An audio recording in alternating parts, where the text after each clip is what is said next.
Hey, welcome in, folks. This is Babbaginator. We're in the long dark, currently hanging out in Mountain Town, Grey Mother's place. So, I think last time we just barely arrived. We're gonna just drop some stuff here, because we don't need to carry around all this stuff.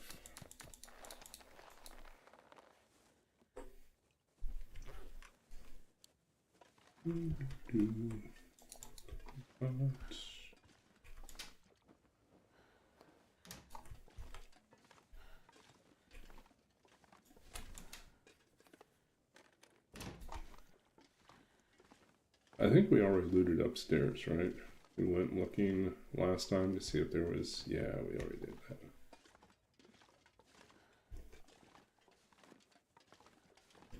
Yeah, I don't suppose we got anything we missed. Jeez. But we're good, right? We got the combat pants, so we're fine.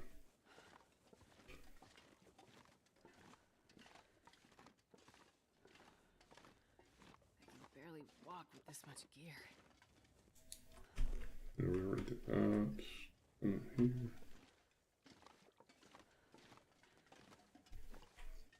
We tried this trick here. And we discovered there was no sapling. Yeah, right.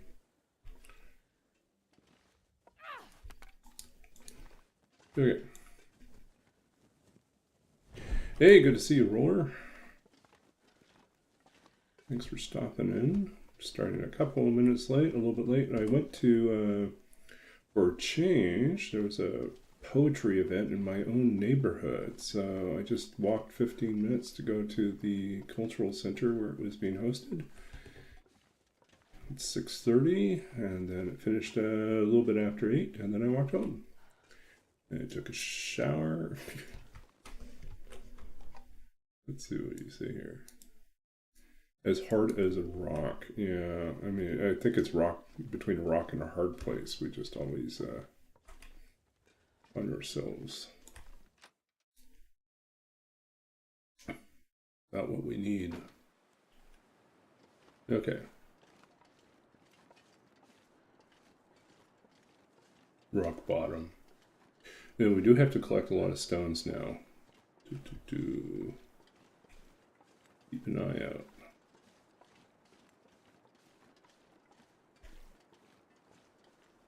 This pack is getting too heavy to carry.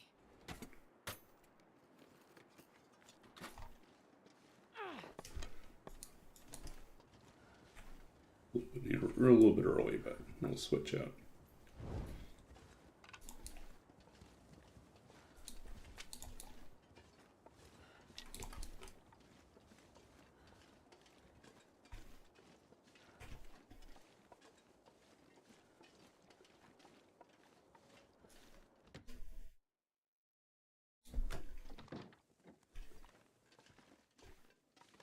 Oh, so today was kind of an interesting day.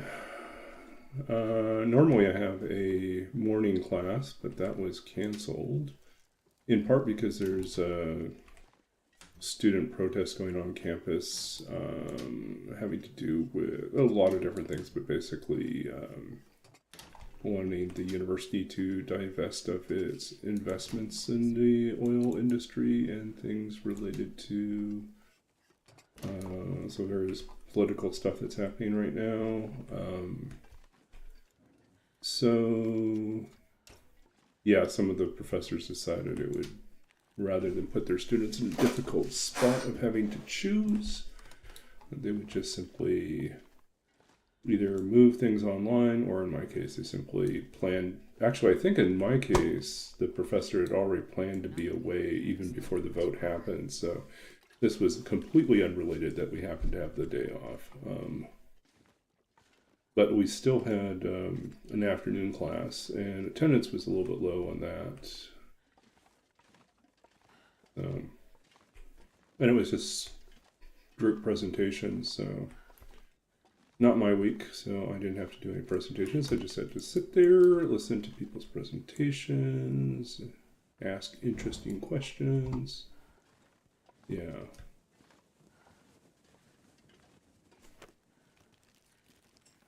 Perfect.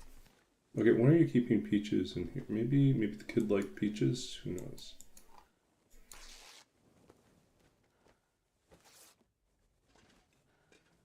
Okay.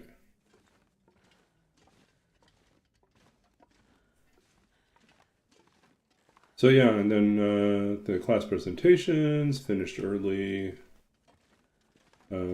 Professor had originally planned on having a she thought she had scheduled someone to come in and do a guest speaker, but that's actually for next week. So she said, well, we don't need to keep everyone here. Let's just go home when we're done. That was pretty nice. Do we want to go up? With this much gear. What are we carrying so heavy? 48. What is so heavy? Probably water. Water is part of it. I think we should go in and take advantage of our big stove and do some cooking. And then tomorrow we'll go up to the cave. And we can also decide what we need to leave behind so we don't have to carry everything with us.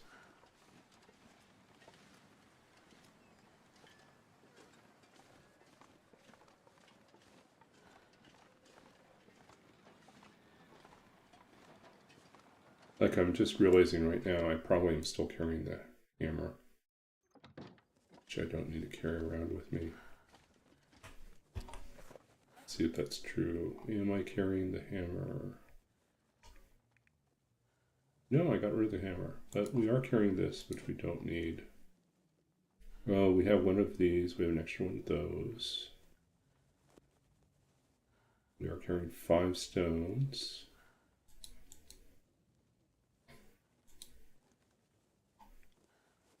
We have extra water.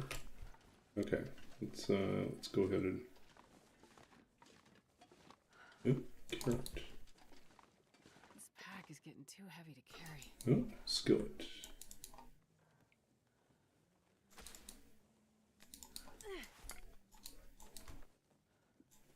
I don't think I searched this. Nope, I haven't searched this at all.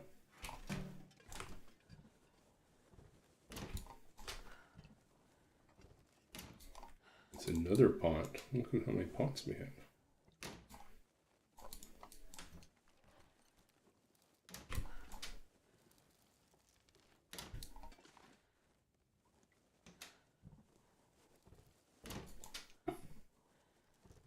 Yeah, so tomorrow I just have one class. I am meeting up with some friends for lunch. Lunch, class, and then we're done with class. Then I'm done with class for the rest of the week. It's just all work for me after that. Ooh. But I've got this the rest of the week. I just need to crank through a bunch of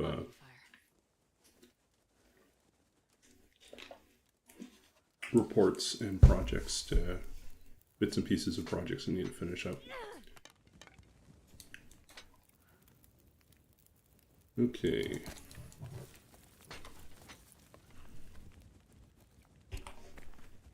Okay, got lots of tools we don't need to all use. Okay, 1, 2.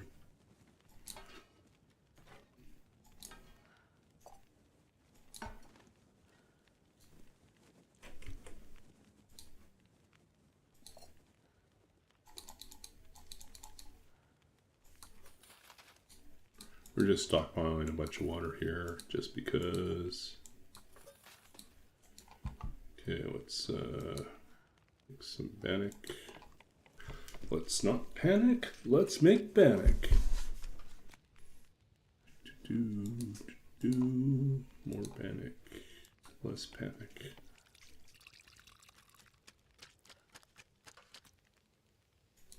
Someone really needs to have that as a t-shirt, I think.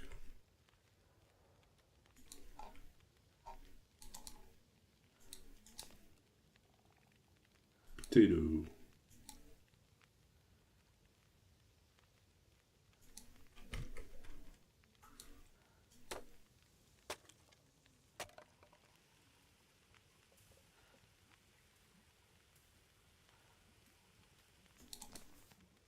It was close.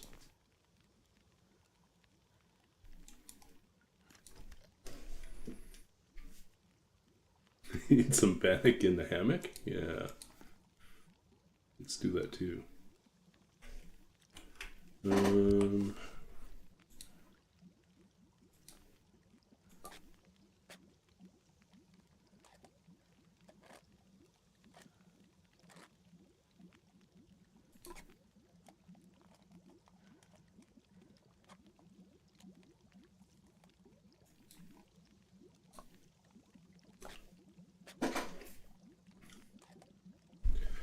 So I've been looking into the possibility of going to the opera at the end of April or maybe beginning of May to catch a performance of Madame Butterfly, but it's done by an almost entirely Asian or Asian American creative team, which means like the director, the person in charge of staging and stage design, like sets, the person in charge of costuming, and I think yeah, so costuming, what else? Lighting, they're all Asian American. And there's been a significant rethinking of certain aspects of the opera to address well, like an interesting thing they've done is they've moved the setting to World War II and the Japanese internment. Oops, I forgot that the fire does not go on forever.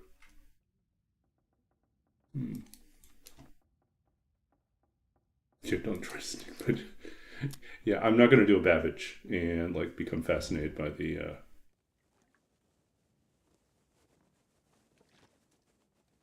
that's cooked. This is boiled. This is boiled. This is boiled. And bannock is not. I didn't think this through. I should have added more wood to the fire.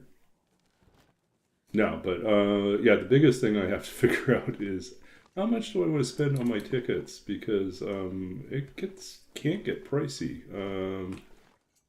And I need to make decisions soon, because if I wait too long, then the cheaper tickets will disappear. Then all that will be left will be the $350 ticket. And I was like, I don't really want to spend that much. I think it's inescapable. I think all the $50 tickets are gone. I think all that's left are like 170, 200, 250, and then 300, 350. Those type of tickets are left. So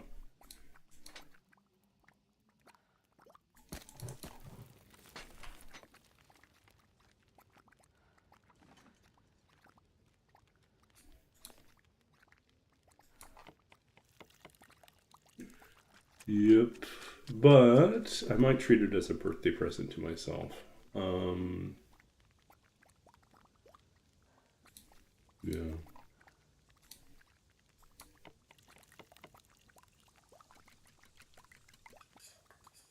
Research, right? Research for future opera projects. Do I spend an extra $50 to do the meet and greet afterwards? I feel like the meet and greet's really just for wealthy people to have an excuse to chat with the main people. But I don't know. We'll see. It would be... I did learn something interesting, which is that the director is someone that my producer knows. That she's worked with in the past. or what did she say, been through like a training program that she helped run. So that's kind of cool. There's an in there.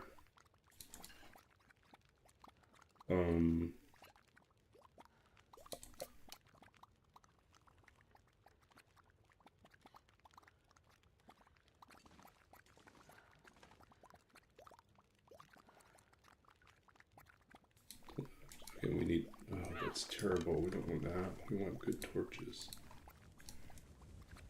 Yeah, so I don't know. I think it would be fun, but it would be most likely, it's another really bad one. May 1st is what I'm thinking. So this would be actually not in April at all. It would be in May. But it's like Thursday, May 1st would probably be when I go. But I think it'd be a good experience.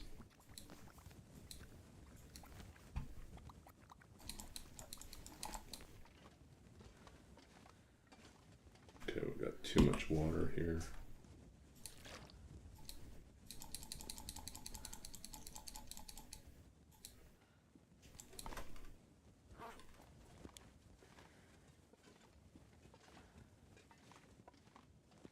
But yes, definitely no sneaking backstage, no crawling into the rafters or under the stage. Yeah. Don't do anything weird.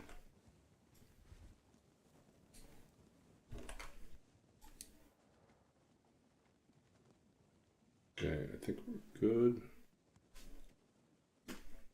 Just want to rest.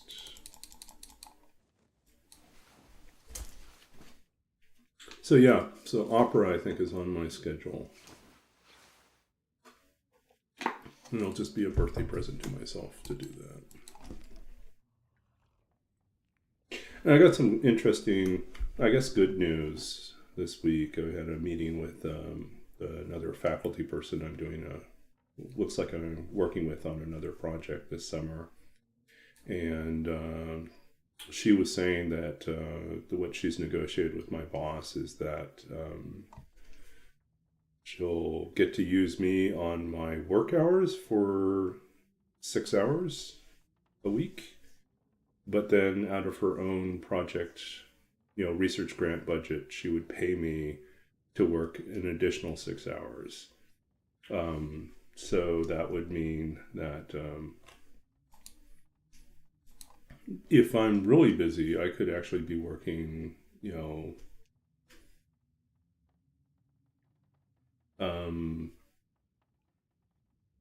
let's see how many hours would get me. So I would be working 12 plus another 6. I could be working 18 hours a week. And then when summer hits and I can go to, 25 hours a week, then I could be working 25 plus another 12. So I could be working almost 40 hours a week. Like matching hours is basically what she's looking at. Now, I don't know if I'm going to need that many hours to do the work, nor do I know if I really want to work that many hours.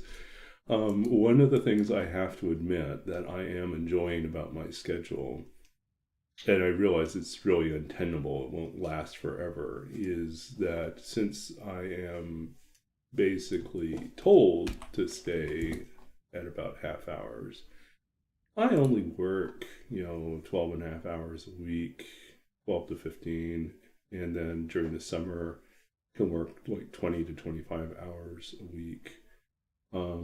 I have to admit,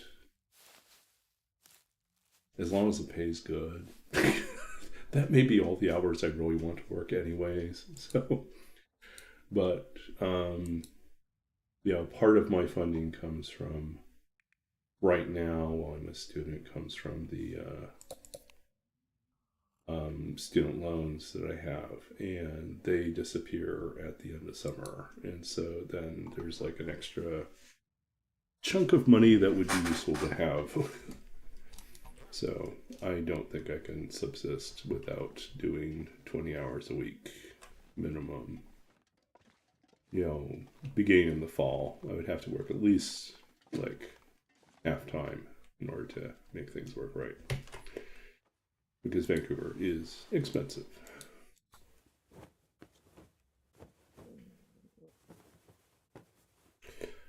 Yeah, so even though the job pays well, it still requires me to work hours. And poetry does not pay well.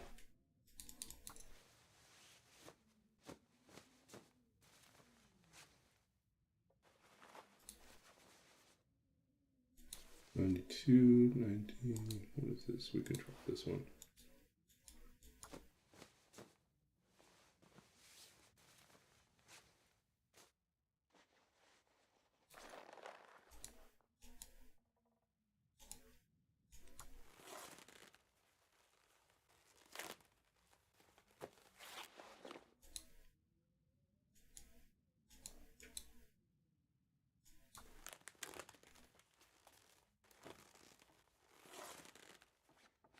Yeah, and there's a lot of other stuff I want to work on this summer too. I want to spend more time writing creatively, so I want to get back into my poetry. I want to work on some fiction projects.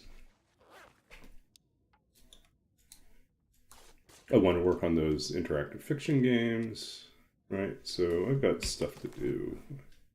Not like I don't have things to work on.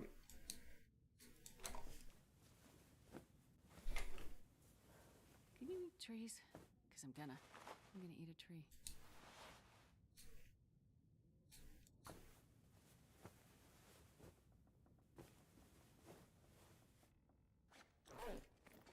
Okay, we need more cloth.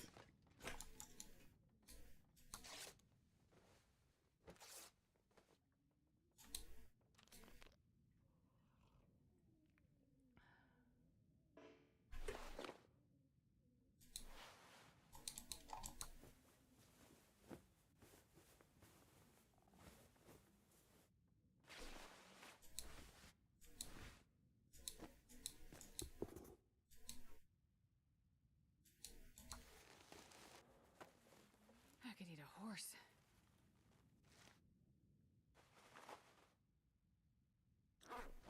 Okay, we're at 20. Let's figure out what we can eat here. That's dangerous. Let's not eat that. Let's eat the can.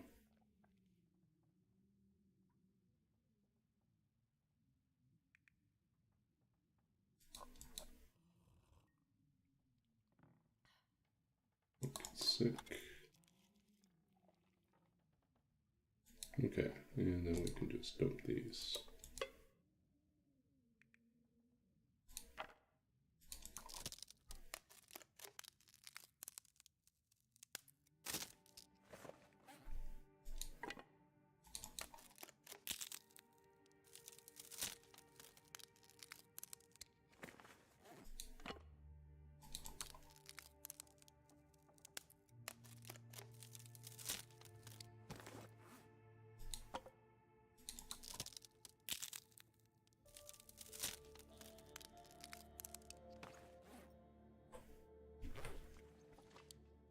Okay.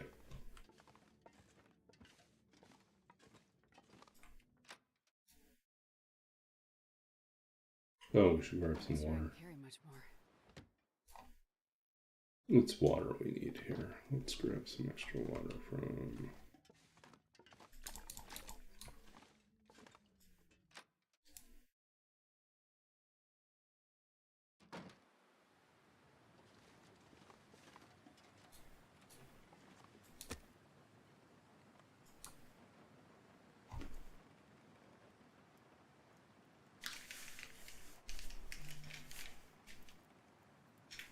Come on, little fire.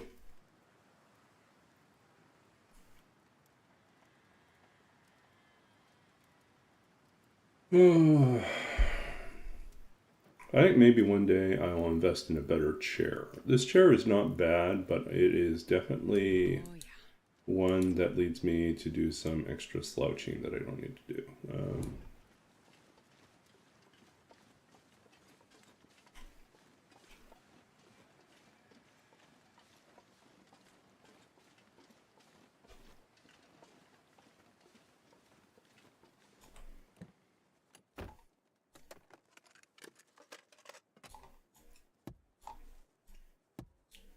So yeah, so I guess the good news is that basically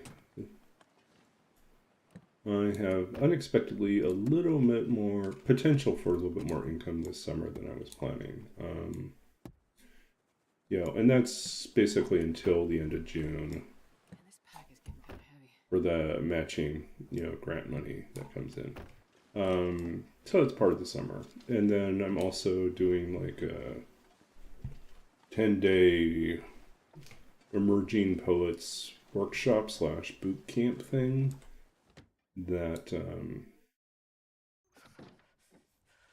was sponsored by Sage Hill, which is a Saskatchewan-based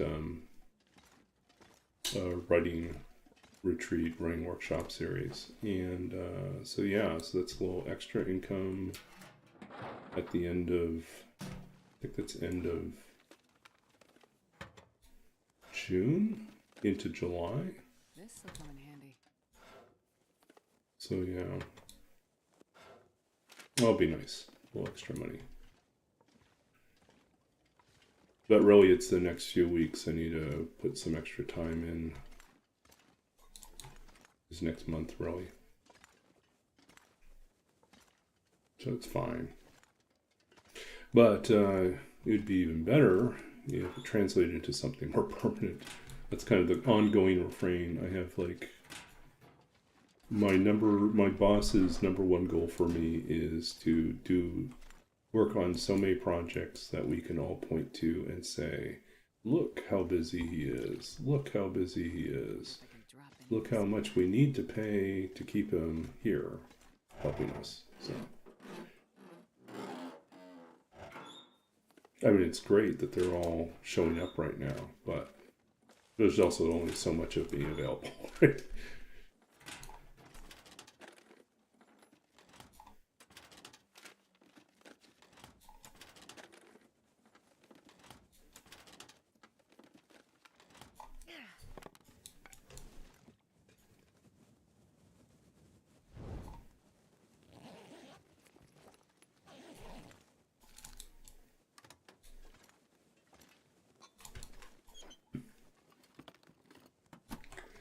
Yeah, it's basically that. I mean, like one of the projects I'll be working on this summer, will have me learning. Ooh, another arrowhead. Learning to work with AWS Cloud Services and Lambda 3 to build kind of an AI. So it's basically like a local custom chat, AI chat, to assist with a particular learning tool. So rather than being trained on a huge body of questionable material, it's trained on a subset of things that is specific to their needs, which I think are all legally and ethically sourced. So much better. I feel more comfortable about that than anything that relies on ChatGPT. There's like a website you can go to, like The Atlantic published an article recently and included a tool to allow you to search.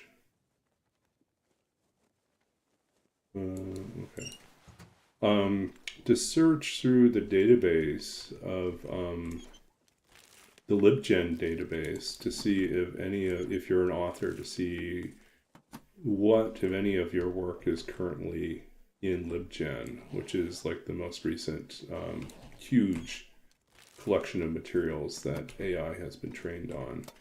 And a number of my friends have multiple of their books that have been pirated and used to train. For me, I get off pretty lightly. There are 2 translations and 1 poem that appeared in College Mathematics, which is an academic journal. And so I'm pretty certain what happened is that they just used access to, online access to like, academic journal digital database to just grab a whole bunch of text, for training purposes. And so yeah, but no whole books. So I am grateful that Lost Country is Sight and Babbage's Dream. Ironically, Babbage's Dream is not in LibJet, so it would be funny and also bad if my book on the 19th century history of AI and modern AI and the ethics and complexity of machine intelligence were incorporated into future AIs. I think it actually would be fine and also not fine, right? So like, I would not want it to happen for copyright purposes. I do want my publisher to be rightfully compensated, and for me to feel that my work is rightfully represented. And even though I don't really earn much in terms of royalties, that it's respected and not just sort of like thrown together in a big pile of stuff. And one day someone asks a question to ChatGPT and it spits out lines from my poems as response, right? Yeah.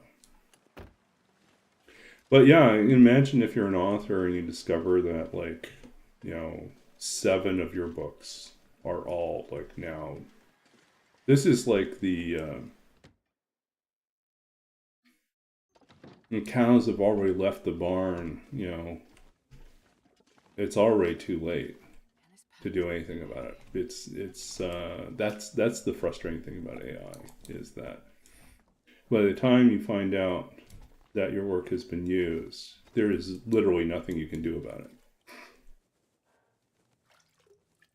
It's not like they're going to remove it.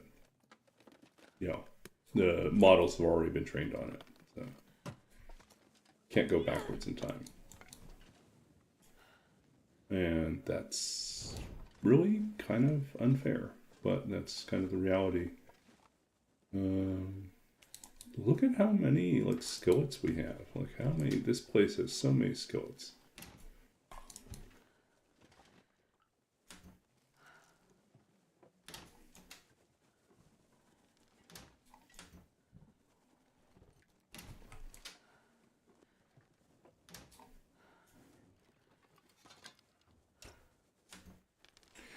So yeah, one of the things I want to do this summer is I do want to go back and finish a rewrite of my short story called Listen, which I think I did read on this stream at one point.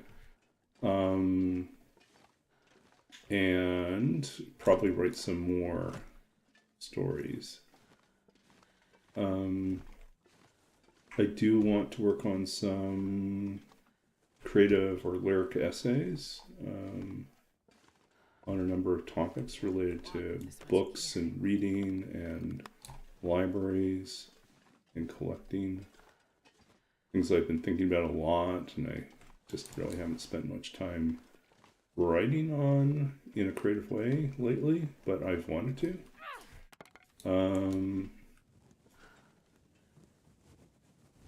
Okay, we're going to need to go outside, start a fire, and build some more torches here.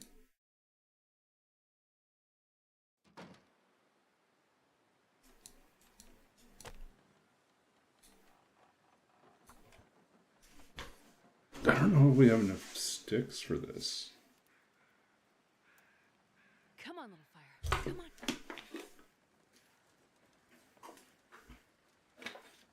Obviously, I want to get some more progress on Into the Dark Woods.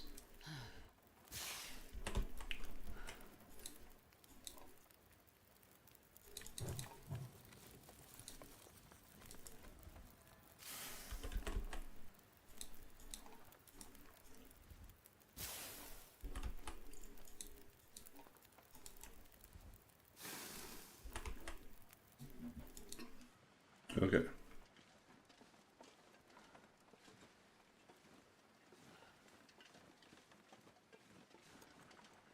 those are all done. Do we want to go down? No, we don't want to go all the way down there. This pack is getting too heavy to carry.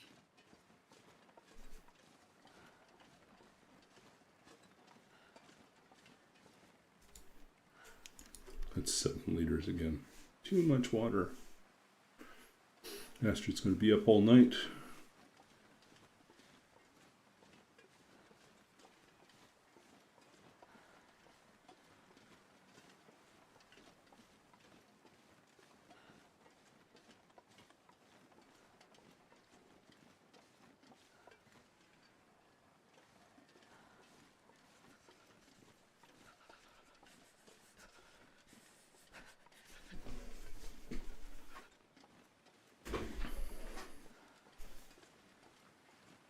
Yeah, the listen story, the more I think about it, the more I want it to be either a play or an opera. I mean, I think it works as a short story, but there's a part of it that really feels like it could work as a contemporary opera. But the one thing I have learned from opera is how long the development process is. It is excruciatingly long. So like we finished, let's see, we started working on this, maybe 2021, and it's now 2025. The music is, did we start in 2021? It was 2022. 22. I can't feel my hands. Maybe 21, I think. Maybe fall 2021 we started. So we started working end of 21. Libretto has finally been through a number of versions. It's finally pretty much done. I think we have one more meeting where we're going to talk about adding maybe a couple sentences here or there. Just really, really small pieces. And mainly for the one scene that has no significant lines at all. It's mostly like it's not non-verbal because there is vocalization, but it's mostly like non-linguistic, not language. And so there has been a discussion about the possibility of adding in 1 or 2 phrases just to help the audience have a better sense of what's happening in that moment. So, yeah, so there's adding in a couple phrases. So that's like not that a huge amount of text. It might still be a headache, but it won't be a huge amount of text. Yeah, so there's that. Yeah, and so the music is first pass has been done, but there's a lot of reworking of the music going on right now. And we are still waiting for an official performance date. Like when are we slated for performance at when are we booked? And until we have those dates, it is difficult to do the casting or hiring on a specific people to do like the lighting and the stage, lighting and the set and the lighting set, possibly projection, and costuming, right? So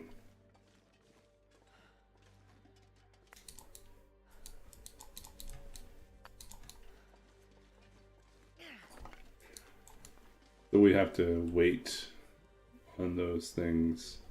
So everything gets dragged out. Like, we had hoped for a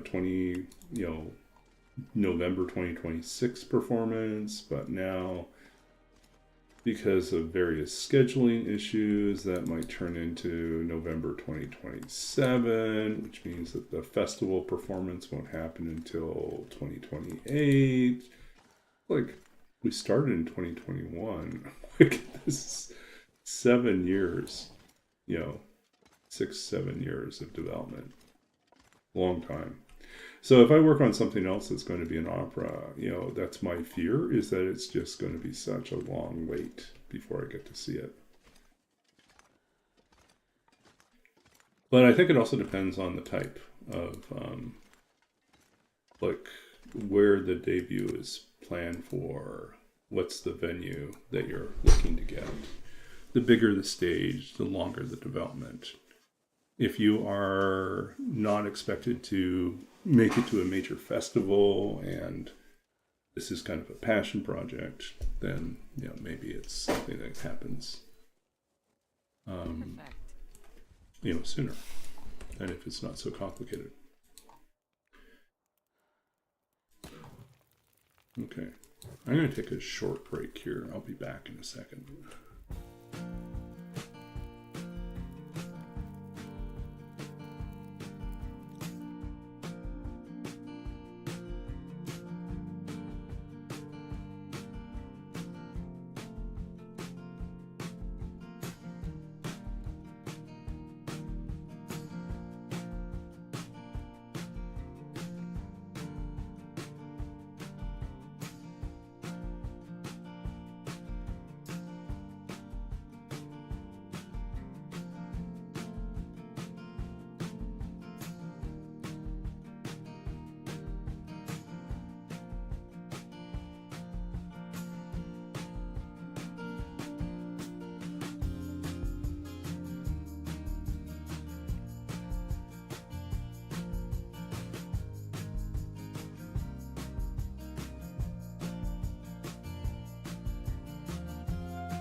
My roommate just got back, so I was chatting with them for a little bit. Okay, we are... Oh, we don't need all these. Why do I have an extra one of these?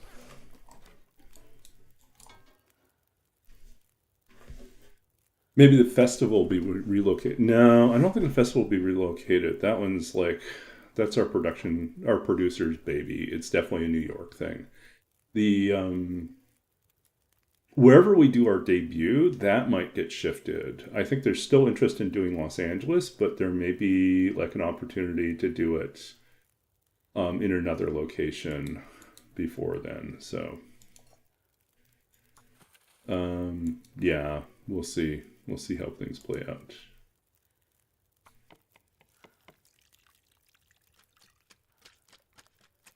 Roller. Yes, I am a fellow adventurer. I will admit,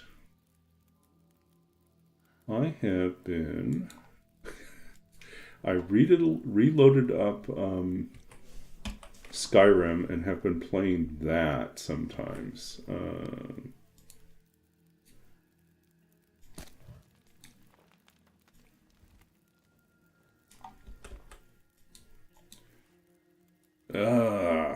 Come on, guys, give me better torches.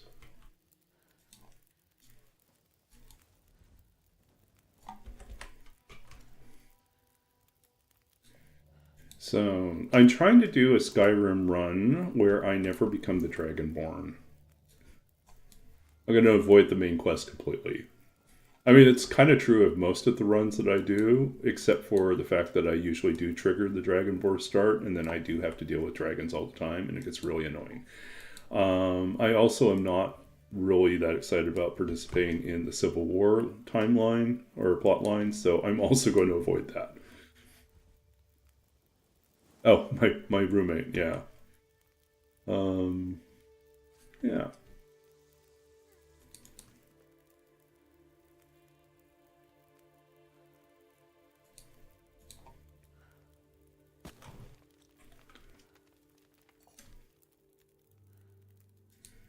$48.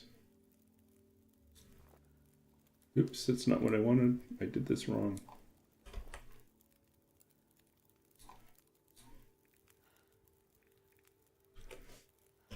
Okay.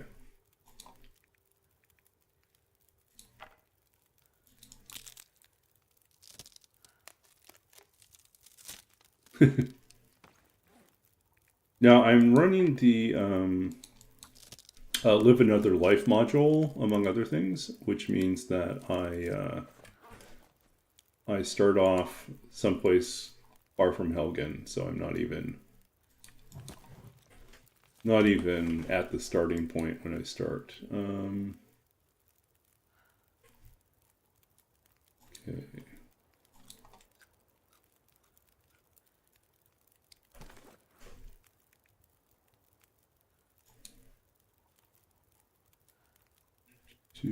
Let's eat these guys.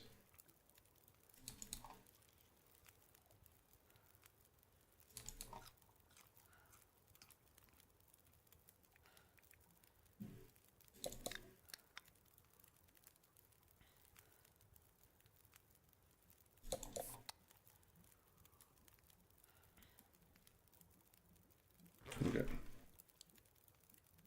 Oh, it's late.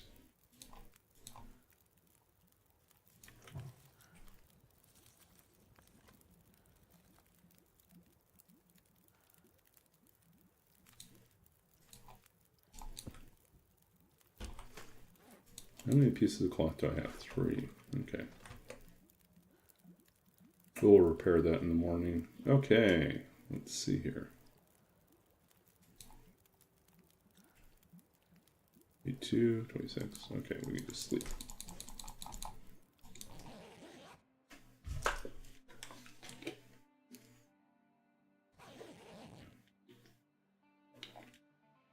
I think there's actually that maybe. So I used a collection, so there's a whole bunch of mods in it. A few of them I probably, well, some of them I'm tempted to disable because I really don't. I'm not that interested in some of those mods, but for the most part, the collection is pretty decent. Anyways, but I think there is a museum in there. What's it called? It's in Solitude. And I just got that quest, so I just visited the place, and they gave me a list of things to go find.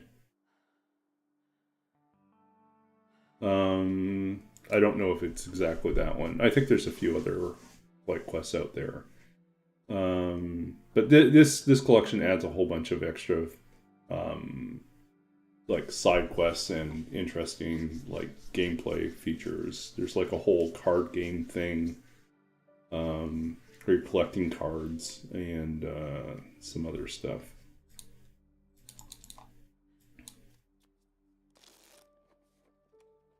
Yeah.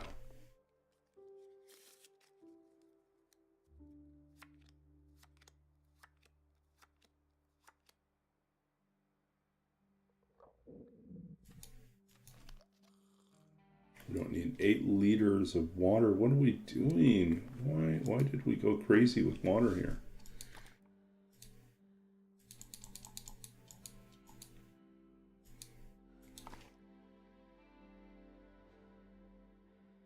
Okay.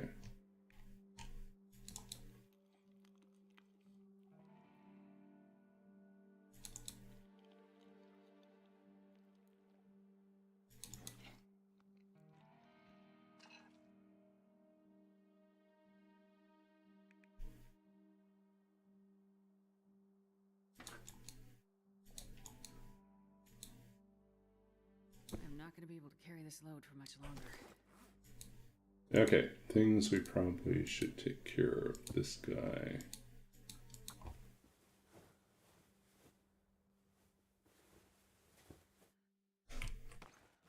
Okay.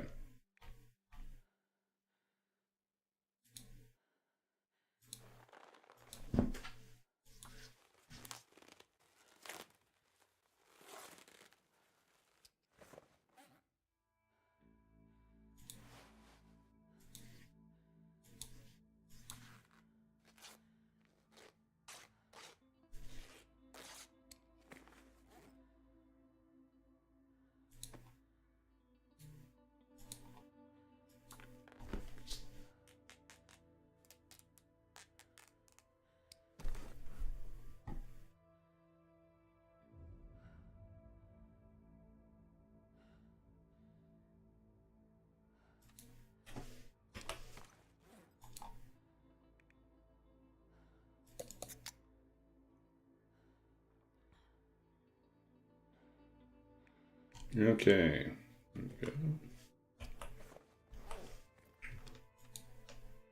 We're gonna wait a little bit longer here. The weather to warm up a little bit.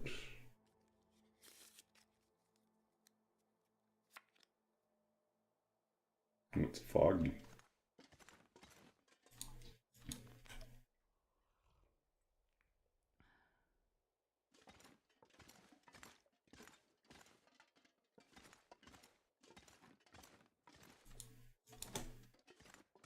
The other night I was running a D&D game and I meant to say fog cloud and I accidentally said frog cloud, and now that's kind of become a thing.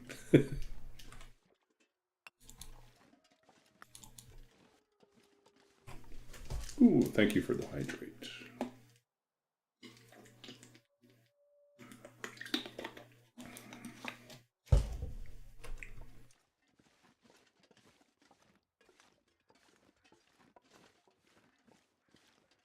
With the frog. What the frog, Kermit? What the frog?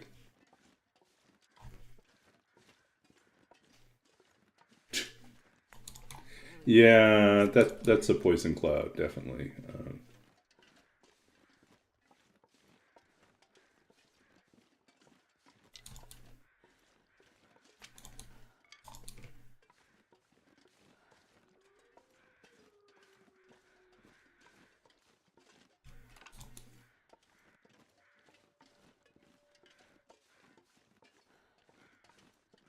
Get all the stones we can.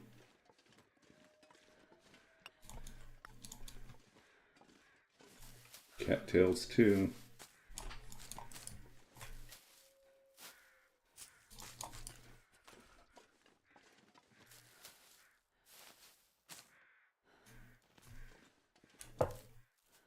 That's what you give Taco Bell. Or Jordan's.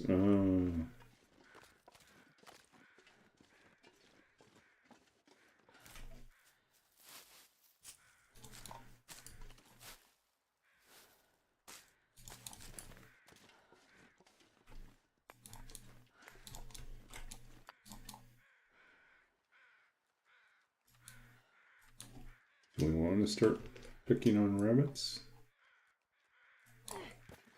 That failed.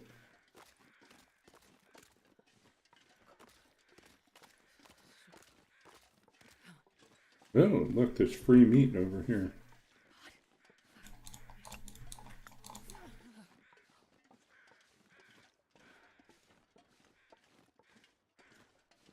Grab this over here.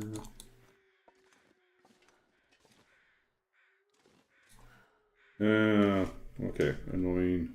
Sorry, folks, we gotta deal with this annoying person. Block. Reload. Goodbye. It's like they're never there. Cold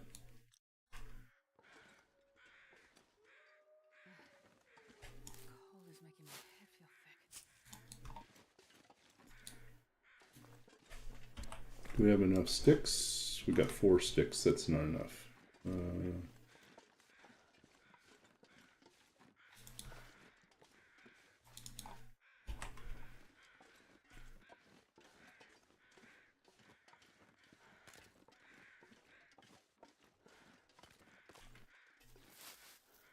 Does a help Doom redeem?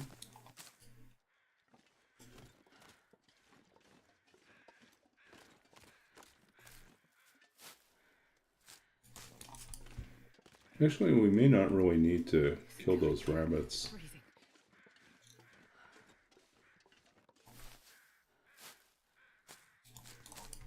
Got plenty of food here.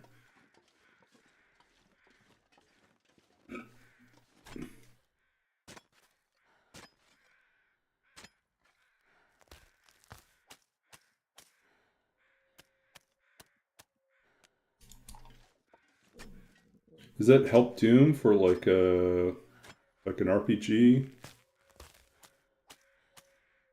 situation or like for a TLD situation?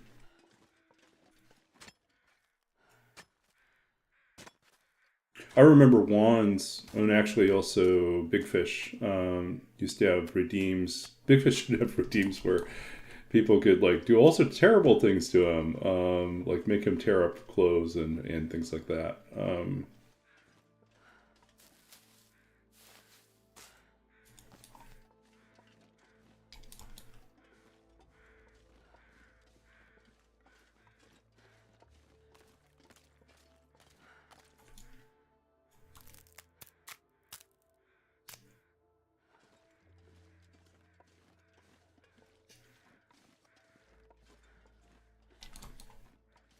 I really need to do some like RPG streams again. Whether it's I could definitely use sort of the excuse to sit down and create some more tables. I have like a lot of half fleshed out tables that I need to really finish up for some current campaign stuff and just for fun, you know.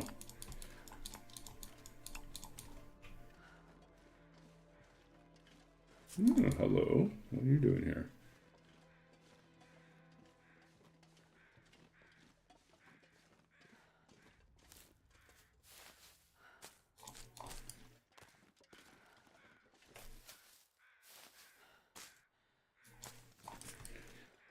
I did get some new Kickstarter game or like RPG stuff that I haven't really done on stream. And I do think that it might be fun sometime to do like either a solo RPG like you were suggesting or something that's interactive. the chat.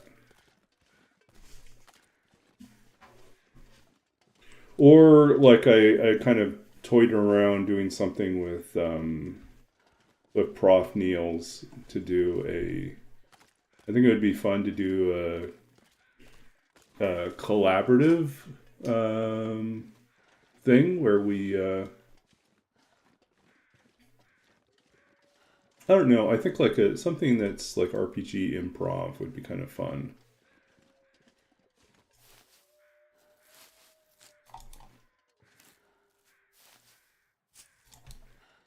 So basically, you get like a set of keywords or like a scenario, and then you run, a short scene for the other person, and then you go back and forth.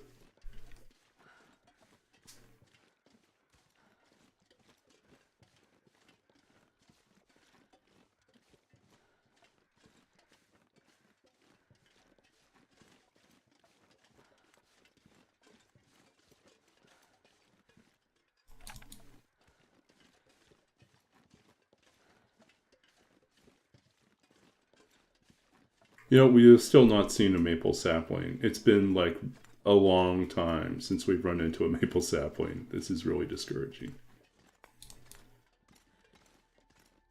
We have more coal.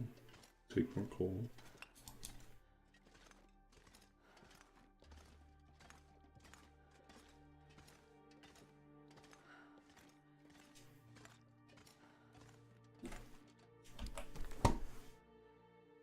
Okay, so what do we got here?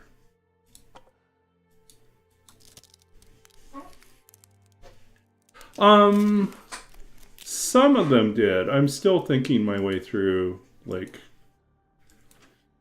how best to do a solo adventure, but I think, yeah, they are kind of interesting.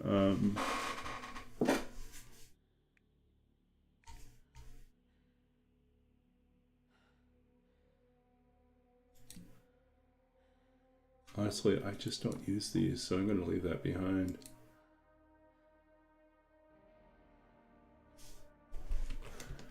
How are we doing for time? We're still good on time.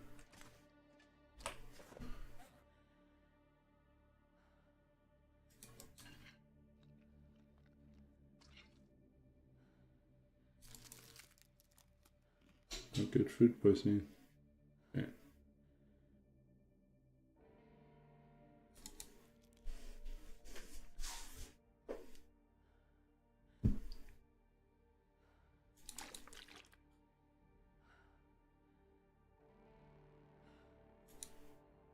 Okay, up here, what are we going to use? We're not going to use this guy. We are probably not going to use this guy or this guy.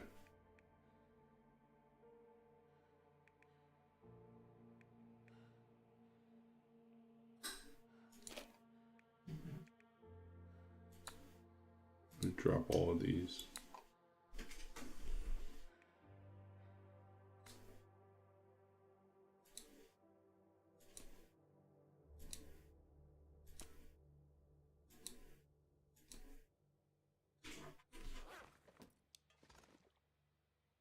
It's going to be fun picking everything up here.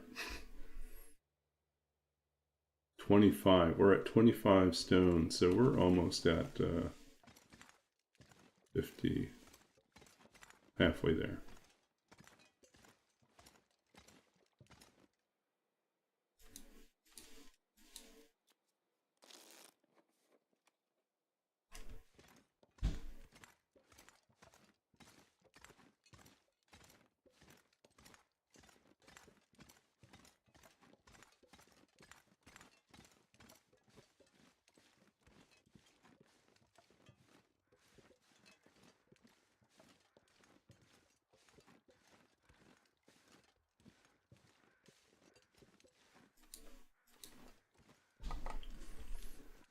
I mean, one of the things that solo adventures always make me feel like doing is like writing, just writing another choose your own adventure.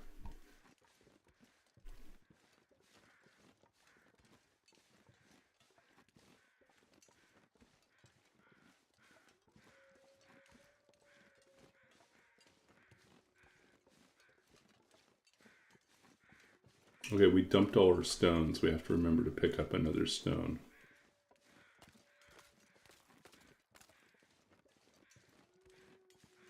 Yeah, so finish Into the Dark Woods, but I do think that like building something that's specifically a choose your own adventure, like that mimics the old was it called Fighting Fantasy? I'm trying to remember what they were. Um, there was a choose your own adventure, like similar to choose your own adventure series, where they actually did like you'd roll dice for it.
Yeah, I really should do. Rather than start another game, I should finish the one that I need to finish. Yeah.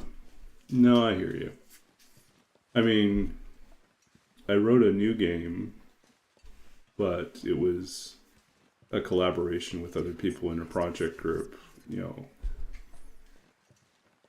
which we are going to release on itch.io, but it's not really a complicated game. It's more like a proof of concept. We'll probably revisit it at a later point and add in a few more scenarios and improve it as a game.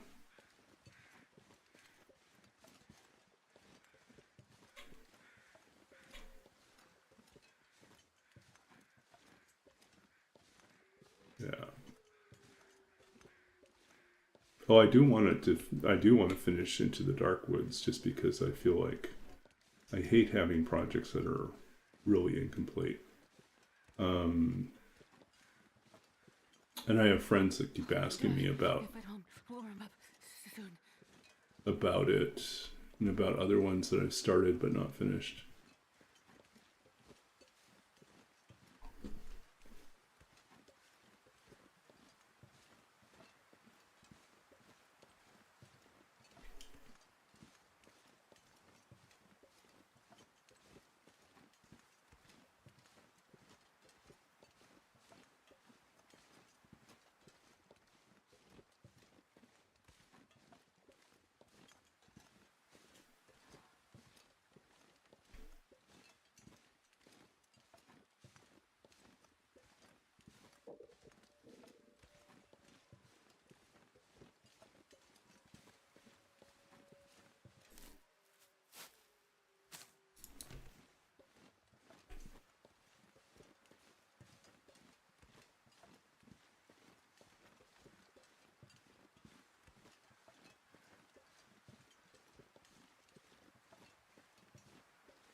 Okay.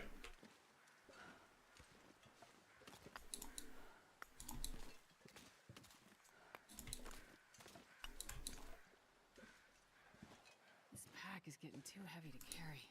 I think we're going to have to use a regular torch here, or yeah, flare.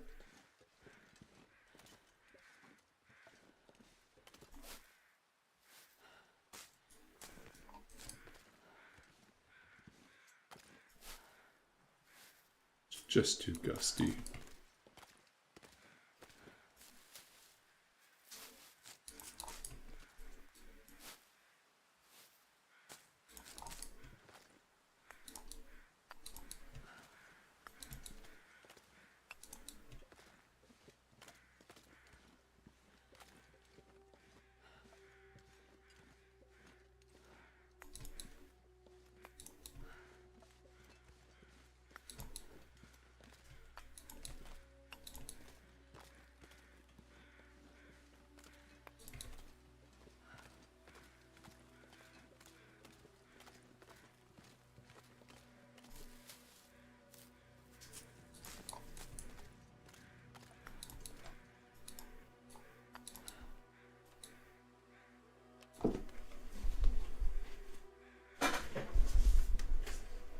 Okay, can we eat here?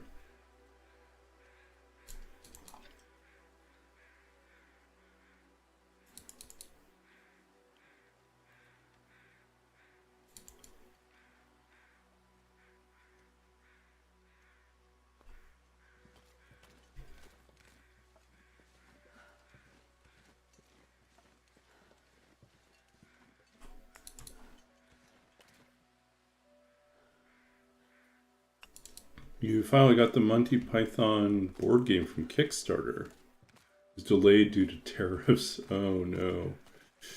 Yeah. I'm still waiting on... I funded something that was a game about academic publishing, which I thought was pretty funny. Very niche, but also very funny. Which is supposed to be out soon in March. So I don't know. Don't know if it's where it is in the delays. I should check again and see if there's an update. But it was supposed to go out like later this month. So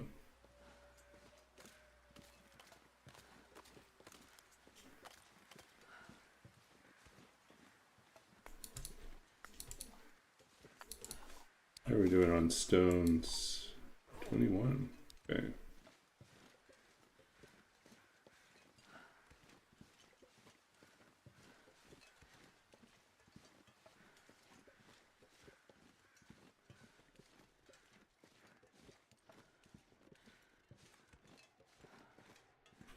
Yeah, let's see if I can find that link to that.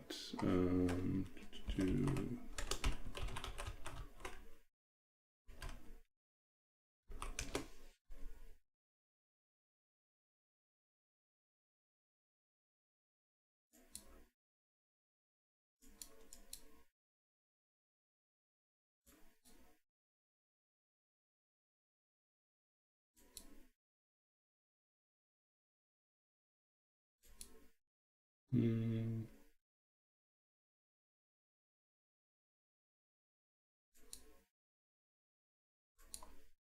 on a second here. Looks like I'm going to have to load it up in a different one.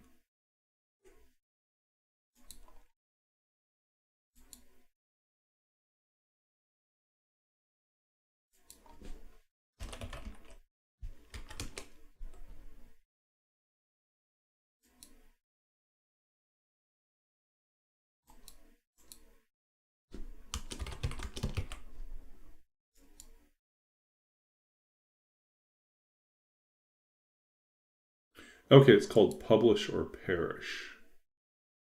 Let me post it in there.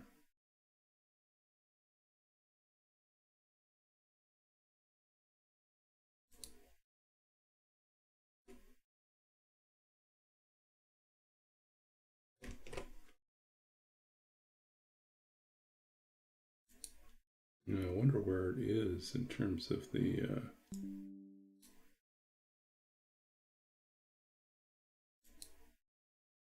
updates here. What do they say? Okay, they say the first batch of games will be ready March 25th, the second batch by April 5th.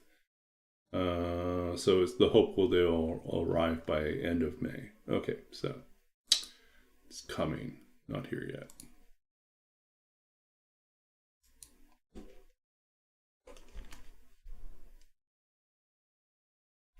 So that's the Publish or Perish one.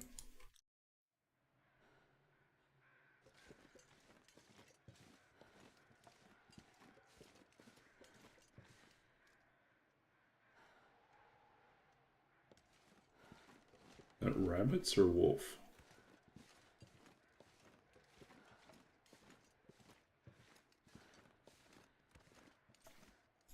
First test. Can we use a regular torch? No, we can't. This is definitely flare.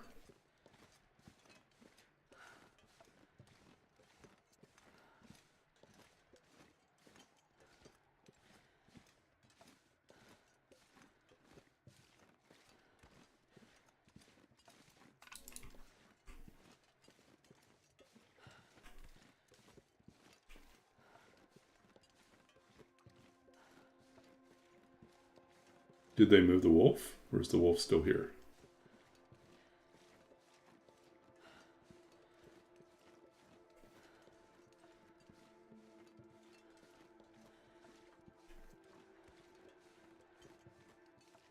Oh, we got ptarmigan up there.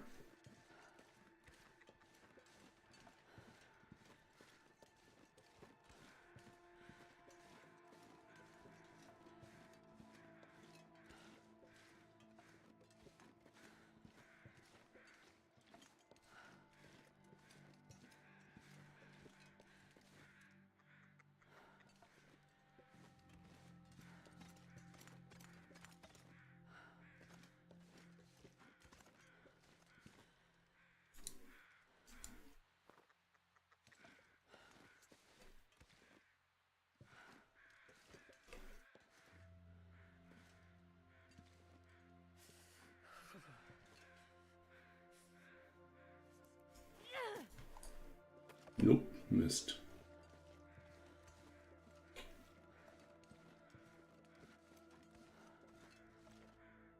No, we got more than enough stones.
So yeah, back to that. So I was saying, like, that short story that I wrote, Listen. I'm tempted to make it first into a play rather than jump straight into opera.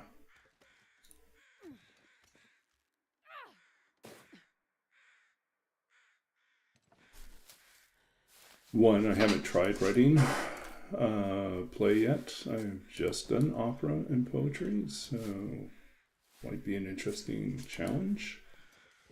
Learn how to write for the stage.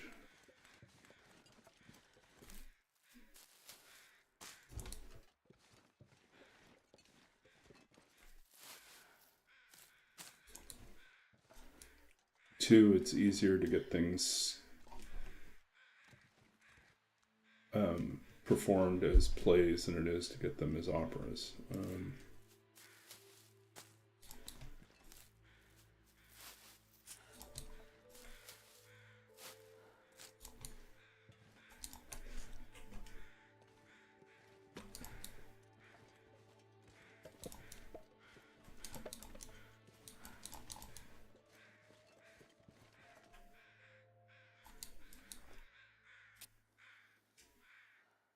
Okay, we need to warm up. Oops, that's not what I want.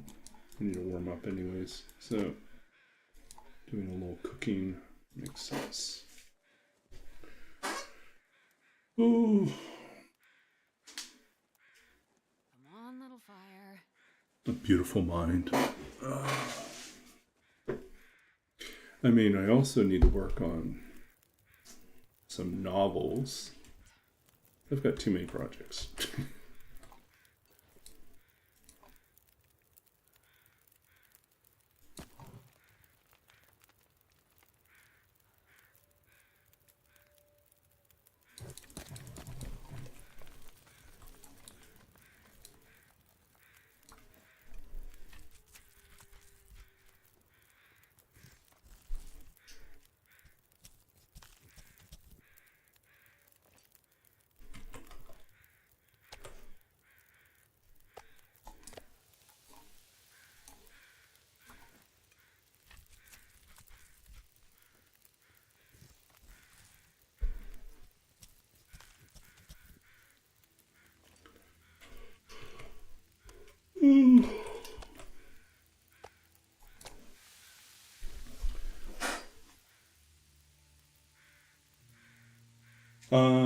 Projects? Oh, just creative projects. I mean, I feel like I want to work on. A long time ago, I sketched out, wrote a couple scenes into it, and never got back to it. A kind of steampunkish mystery novel where Babbage has successfully built the analytical engine, but it is a state secret and housed and protected by Scotland Yard, and he is basically employed to use it to do pattern analysis and predict. So, like, for serial crimes, predict where the next crime will happen. But he also has a vision affliction, which has a paranormal angle to it. Basically, he has a double vision that allows him to see the ghostly after images of the moments before someone's violent death. And so this is a secret that he keeps from other people, is that for all his analytical and scientific and rational mind, he is also cursed with the fact that, or he has got this gift that allows him to see how people died. And so he becomes something of a detective, that straddles the world of science and the paranormal.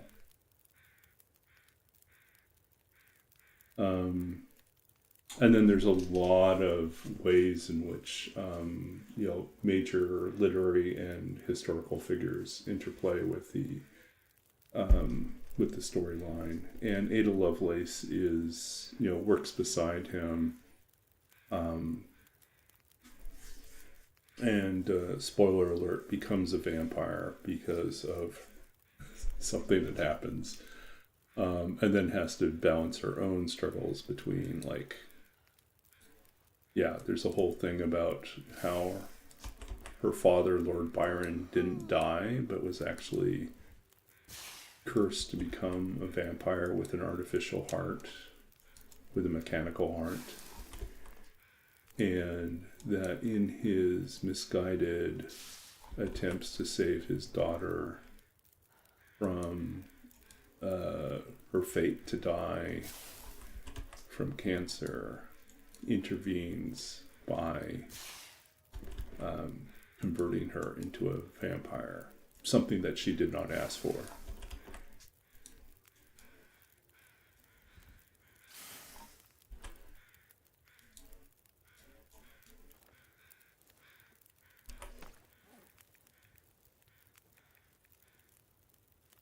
Okay, some of these are crappier than others. Okay.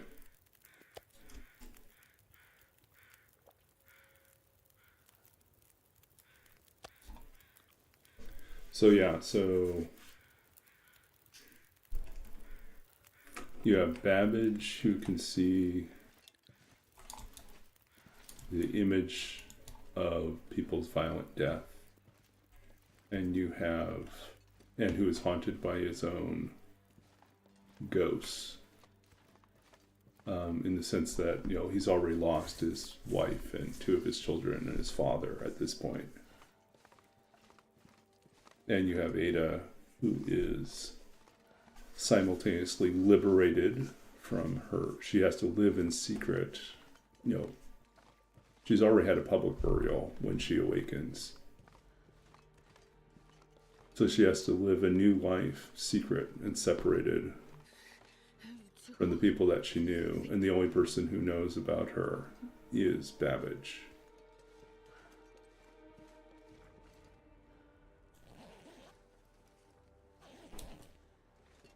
Oh, I don't know. The sun is setting.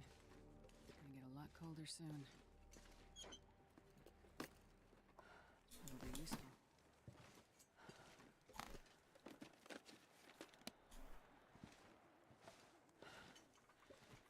We're so heavy right now. But yeah, so I think that story, my dissertation committee was actually quite excited about. So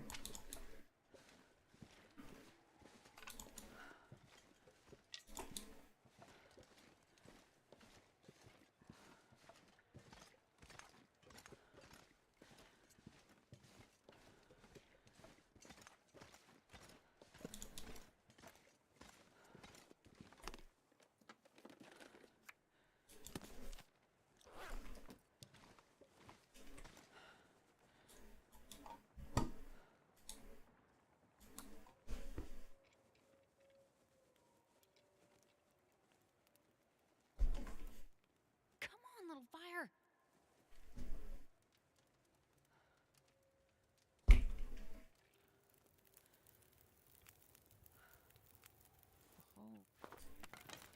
okay, throw some coal on here.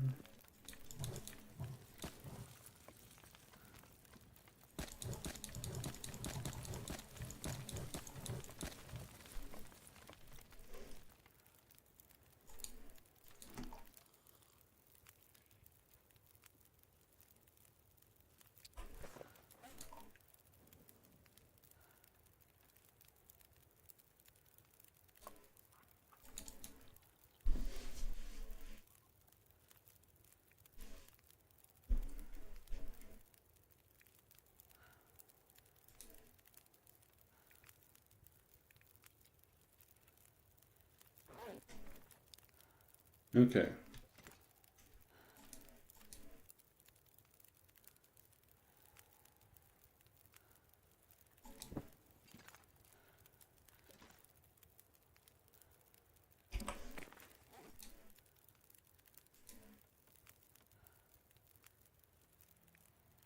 Oh, we need to make some herbal tea here.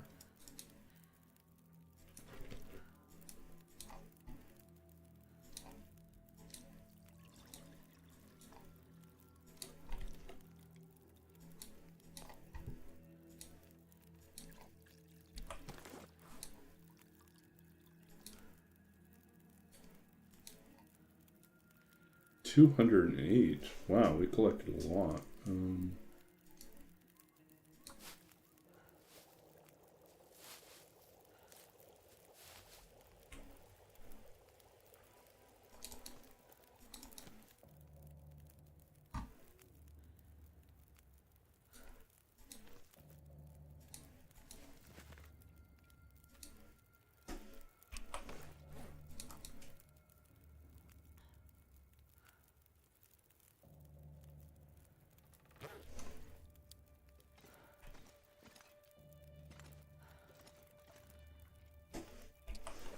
I think we'll just go ahead and prepare all this stuff here. I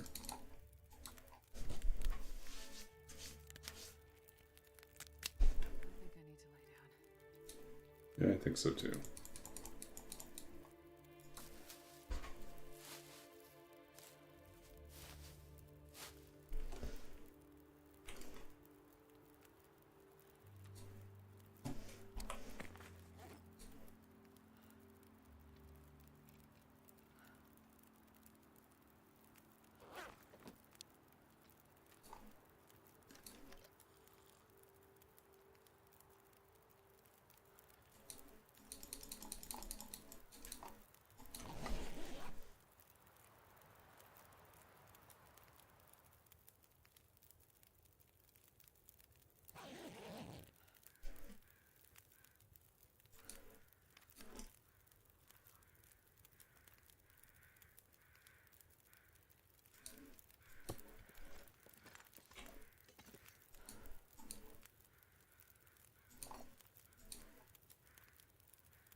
Oh, I keep forgetting we have those. I'm not going to be able to carry this load for much longer.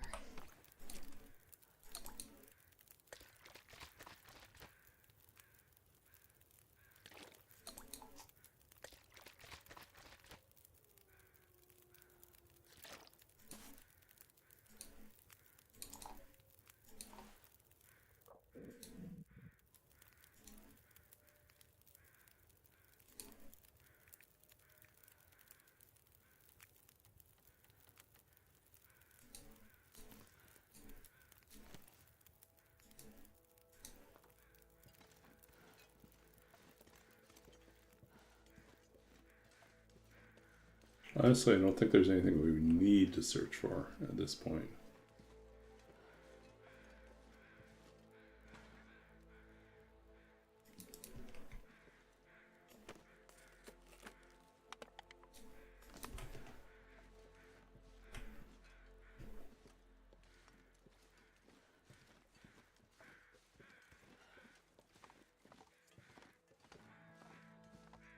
I mean, we could get more rose hips, but why, right? Like you said, there's no place to trade them in.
I was just thinking about doing that, reading someone else's poem.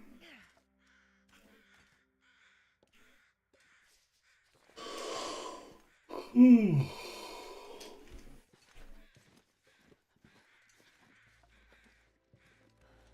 we close up, yeah, we can do that.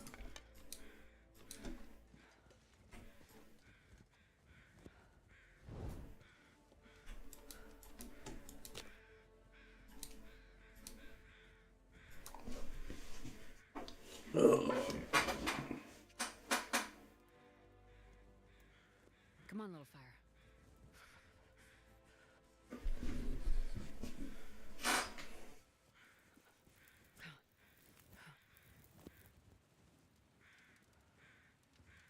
Let's think about what we want to read.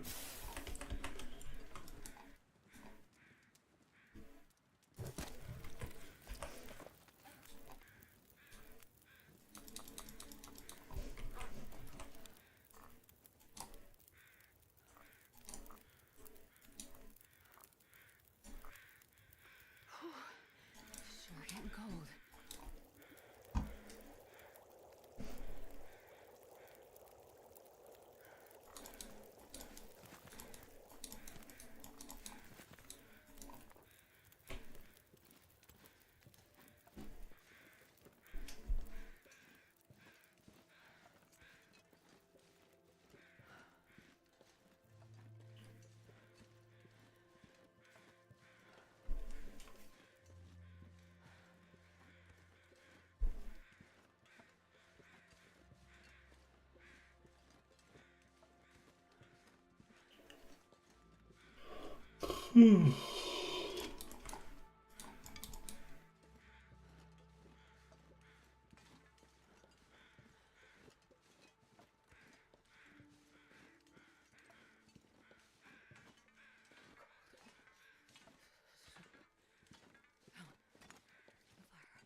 I guess they moved the wolf out of here.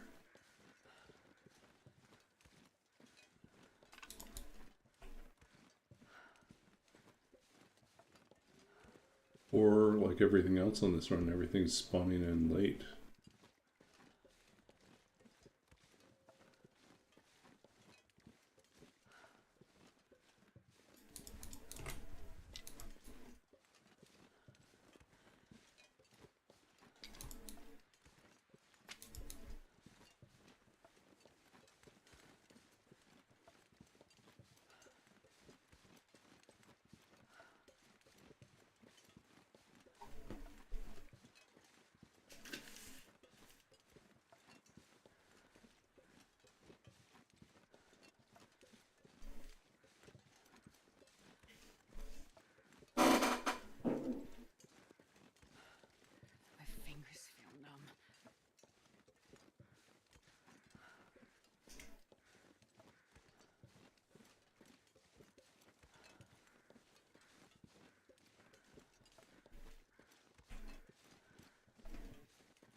I think we should go ahead and build a rock cairn outside of the cave down here, and then we'll be done.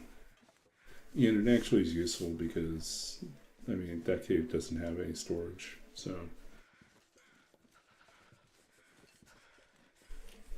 it's not like it has a metal bin inside of it.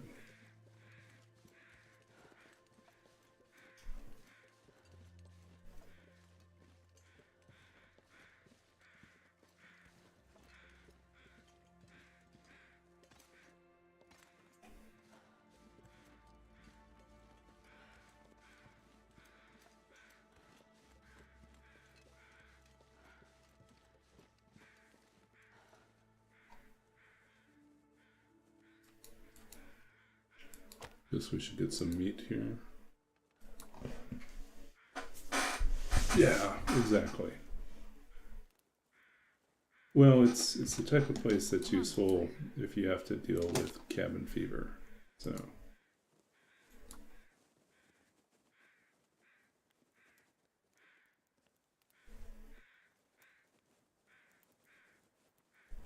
Come on, little fire.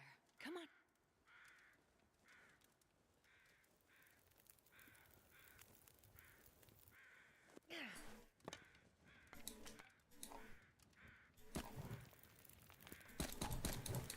Did I say I hate being cold? Because I really do.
yeah, that's not going to work.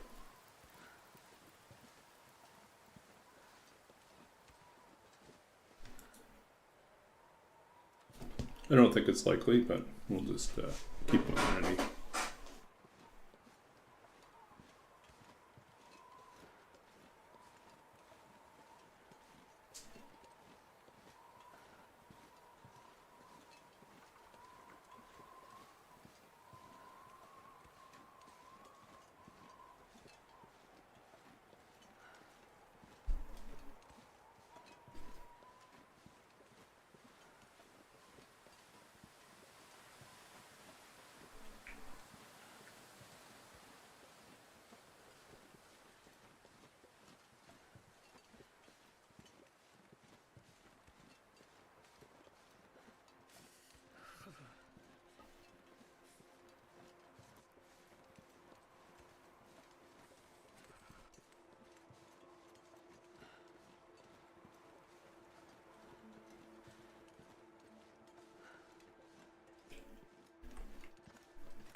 Okay. Let's decide what we can drop again.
Yay, we have one.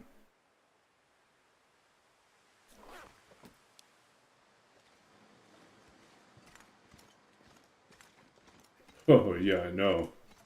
Such a pain.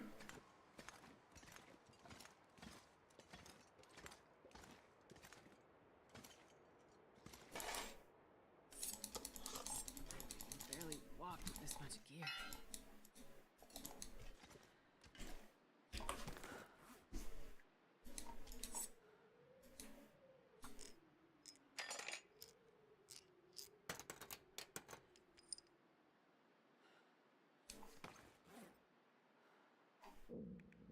No, it was a good suggestion.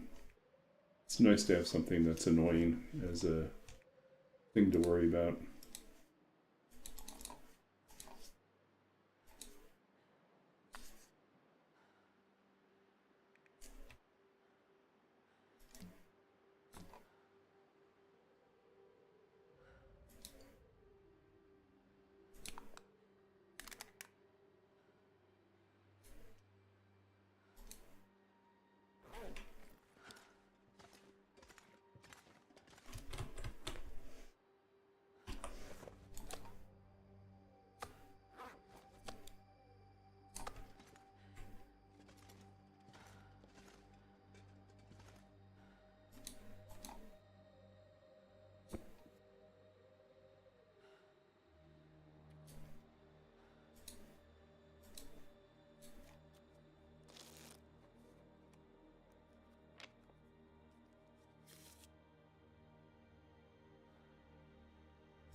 Now, we're going to save that for next stream. We'll just wrap up, I think, here.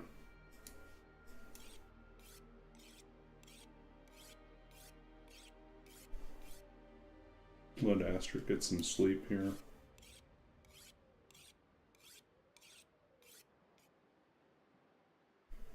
Yep.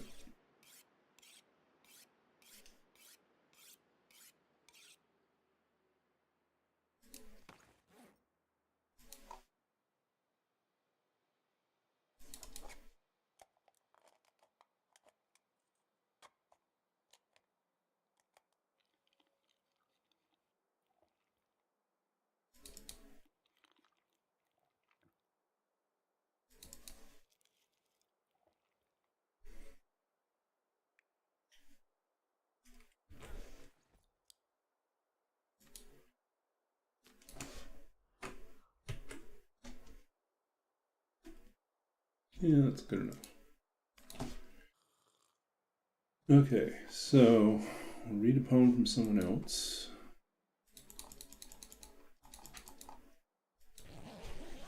I'm gonna find something else for me to read too. Yay, we got well fed.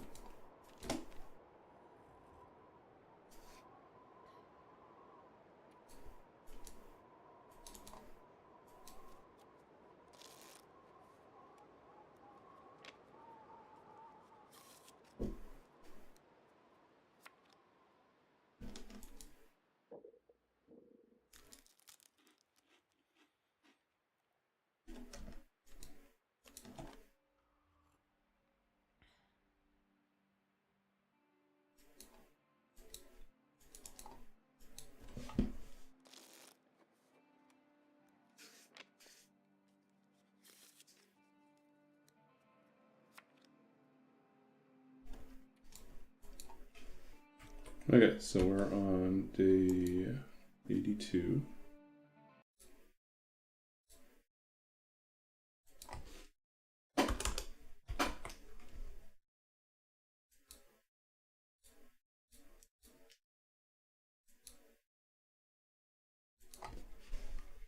We finish our rock cache.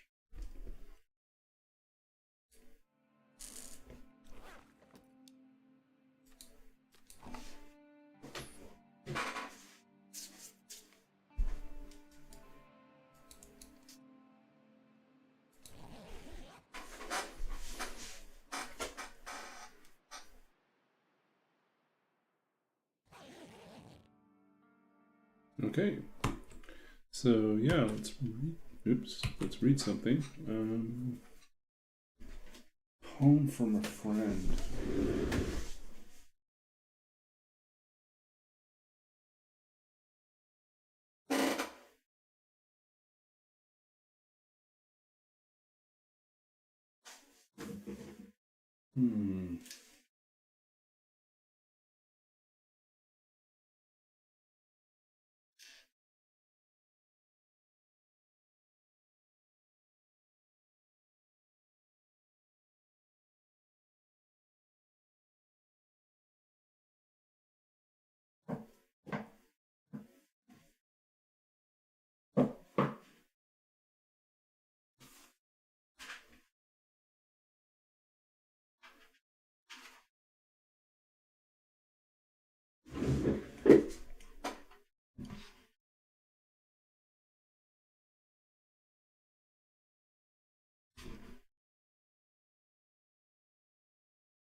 Okay, this is from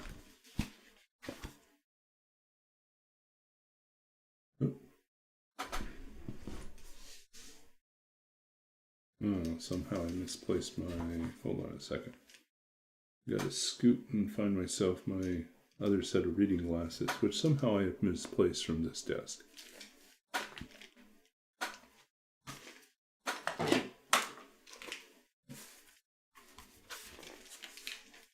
Found them. They're just hiding. Okay.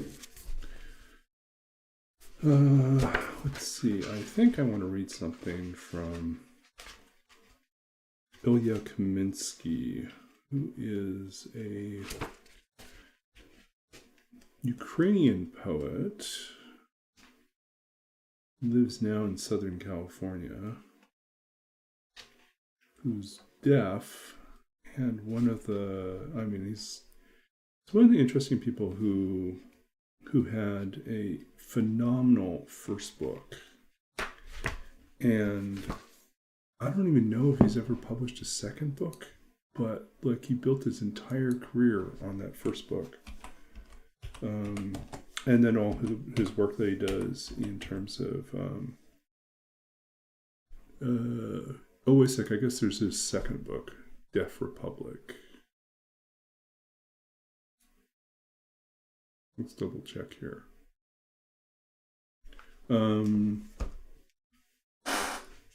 Okay, so he's born in the former Soviet Union in Odessa. but and then came to the States. But I think his family's Ukrainian.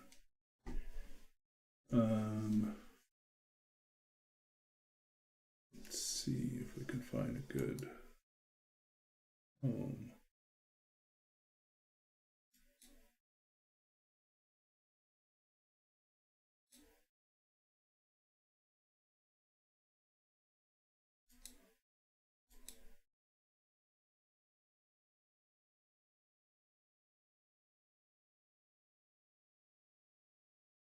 Okay, so this is from his first book, Dancing in Odessa. And it's called Author's Prayer. This is the first poem in the collection. If I speak for the dead, I must leave this animal of my body. I must write the same poem over and over, for an empty page is the white flag of their surrender. If I speak for them, I must walk on the edge of myself. I must live as a blind man who runs through rooms without touching the furniture. Yes, I live. I can cross the streets asking, "What year is it?" I can dance in my sleep and laugh in front of the mirror. Even sleep is a prayer, Lord. I will praise your badness, and in a language not mine, speak of music that wakes us, music in which we move. For whatever I say is a kind of petition, and the darkest days must I praise. Okay, so that's the opening from his collection, Dancing in Odessa. It's a really powerful collection. I mean, there's a great reason why, this particular collection built so much of his reputation as a writer. And it's because it's really, really thoughtful and deep and engaged in, he touches on this idea of, it's about family, but it's also about exile and having to flee to start over again. It's about operating in another language, in another country. It's about what, being born deaf and what you hear and don't hear. But I mean, there's so much of it is also about erasure, about various writers from Russia who lived and died for writing, for truth, for witnessing against the abuse of power. And so, there's so much of that runs through the collection. And yet at the same time, such a tenderness for the people in his life and the people in the past, and especially those who did not make it. So anyways, absolutely fantastic collection. Here, let me post the link to the poem in chat as well. And let's see, I do feel like I want to read something. I might pull something from the archives.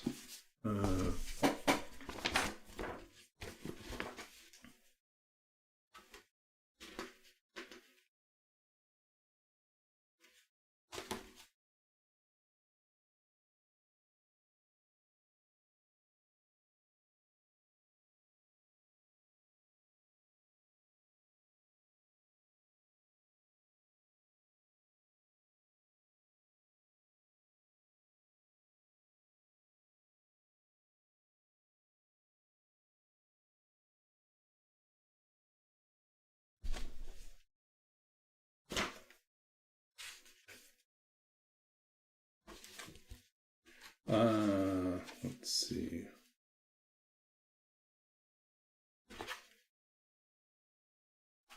Okay, I'm going to read something. This is a poem that was in an early chapbook, which is like a small chapter book often these are produced, either they're self-published or they're produced by a small press that specializes in these small, not like full-length collections, but just like a little arc of poems. This was one that I put together in Los Angeles back in 2001. The poem is in this chapbook and a few other chapbooks that I did, but didn't make it to any of my collections. But I still like it a lot. And I still feel like it's going to show up somewhere in a different form. Perhaps it shows up as lyrics in a song. Perhaps it shows up in a play. I'm not certain yet. But this is Points of Departure. If not for this constant murmur of roads, one-sided dreams of pavement and tires that do not tire, but where, angel thin, this slow earth, this slow, unforgetting earth might turn or fall unfeeling into night. I sleep unbroken between trees that blaze in dark and distant fields, wait for fire, smoke, or dream to come with iron teeth to dig words from the bone-gray world still gleaming with new death. I sleep, but cannot dream you back, cannot remember or forget. The earth moves with every train and car. The city is a memory for the homeless and the exile. The river slips free from chains. The passage remains, unspoken, small, a stone worn smooth in the belly of a fish or bird, laid careless in clay. A dark eye in the earth watching this world breathe, descend, then emerge again. Doors close, lights dim, trees fade. I remain. You leave without a word in hand. No proud sentence clutched to cold skin, the color of old stone and unwashed earth. You leave empty, a boat drifting forgotten out to sea, lines lost in dark domains where nothing holds fast or still. An anchor slips free from hands and falls unspoken into night. I like it. I just don't know what to do with it. I think I might actually find a way to make some small edits and rethink how it appears on the page in some way, and maybe it finds a home in the manuscript that I continue to not finish. but yeah, anyways, that's one from the past. Okay. Thanks for hanging out with me tonight. We're going to wrap up here.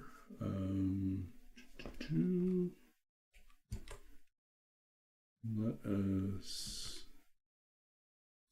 find someone to raid.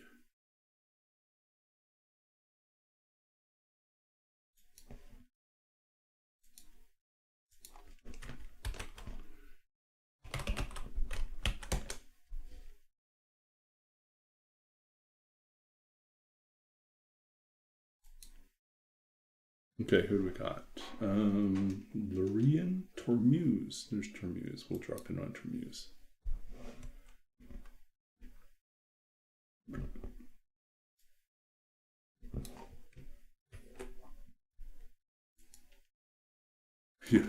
Yeah, go ahead.